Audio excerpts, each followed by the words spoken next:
शेतकऱ्यांचा खरा साथी धनतारा ॲग्रो इंडस्ट्रीज, विश्वासाचं नाव, गुणवत्तेचं प्रतीक। इथे मिळतंय मजबूत रोटर, दमदार नांगर आणि टिकाऊ ट्रॅक्टर ट्रॉली।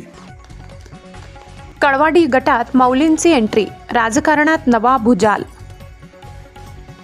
मालेगाव तालुका कळवाडी गटातील राजकारणात नव्या चर्चांना उधाण आलं आहे। मालेगाव तालुक्यातील पाडळदे तालुका मालेगाव येथील सुप्रसिद्ध शिक्षक, सामाजिक कार्यकर्ते आणि कीर्तनकार किरण माऊली नथू पगार यांनी भारतीय जनता पक्षाच्या तर्फे जिल्हा परिषदेसाठी उमेदवारीची इच्छा व्यक्त केली आहे। शिक्षक संघटना, सामाजिक क्षेत्र आणि आध्यात्मिक मंचावर आपली वेगळी ओळख निर्माण करणारे किरण माऊली हे सध्या शिक्षक ते नेता या प्रवासाकडे वाटचाल करताना दिसत आहेत। ते महाराष्ट्र राज्य शिक्षक संघटनेचे जिल्हा अध्यक्ष तसेच बुद्धिजीवी शेल भाजपामधील एक सक्रिय चेहरा आहेत। किरण माऊली यांनी गेल्या काही वर्षांपासून सामाजिक समस्यांवर आवाज उठवून आंदोलन, उपोषण आणि लोकजागृतीचे कार्यक्रम राबवून जनतेचा विश्वास जिंकला आहे। त्यांच्या कार्यशैलीमुळे ते जनतेच्या मनात माऊली म्हणून ओळखले जातात। त्यांची कीर्तनातून समाज प्रबोधनाची शैली तसेच प्रत्येक नागरिकांशी थेट संपर्क ही त्यांची खासियत आहे।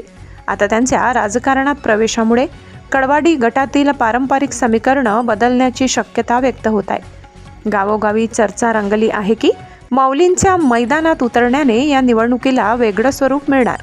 भाजपात त्यांच्या इच्छुक उमेदवारीकडे उत्सुकतेने पाहिले जात असून कार्यकर्त्यांमध्येही सकारात्मक प्रतिक्रिया उमटत आहे।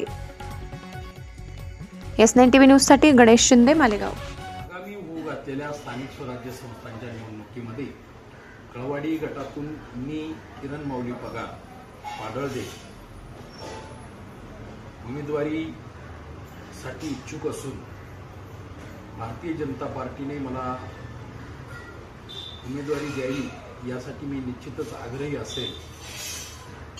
आतापर्यंत कळवाडी गट हा निरपेक्ष, निखळ, निस्वार्थ आणि निस्सीम प्रेम करणाऱ्या व्यक्तींचाच गट म्हणून ओळखला गेलेला आहे आणि त्यामुळे या गटाला बऱ्याचदा बाहेरच्याच उमेदवाराला लोकांनी भरभरून प्रेम दिलं, परंतु स्थानिक समस्यांची त्यांना जाणीव नसल्याने या गटाचं सदोदित नुकसानच होत राहिलं। म्हणून यावेळेस या गटातील प्रत्येक व्यक्तीशी हितसंबंध जोपासणारं व्यक्तिमत्व, त्याचबरोबर प्रत्येक गावातील व्यक्तिशः समस्या जाणीव ठेवणारं व्यक्तिमत्व, या नात्याने अध्यात्माची जोड मला असल्या कारणास्तव एक सुशिक्षित उमेदवार म्हणून मी मोदी साहेबांचा, देवेंद्रजी फडणवीसांचा, रवींद्रजी दादा चव्हाणांचा व विकासाचा गतिशील असा पक्ष असणाऱ्या भारतीय जनता पार्टीकडनं उमेदवारीसाठी मी निश्चितच इच्छुक आहे। तरी मी उमेदवारी करावी की न करावी यासाठी हा संदेश ज्यावेळेस आपल्याकडे पोहोचेल त्यावेळेस प्रत्येक व्यक्तीने मला होकार किंवा नकारही दिला तरी निश्चितच मला आनंद वाटेल। तो संदेश माझ्यापर्यंत पोहोचवावा एवढी मी नम्र विनंती।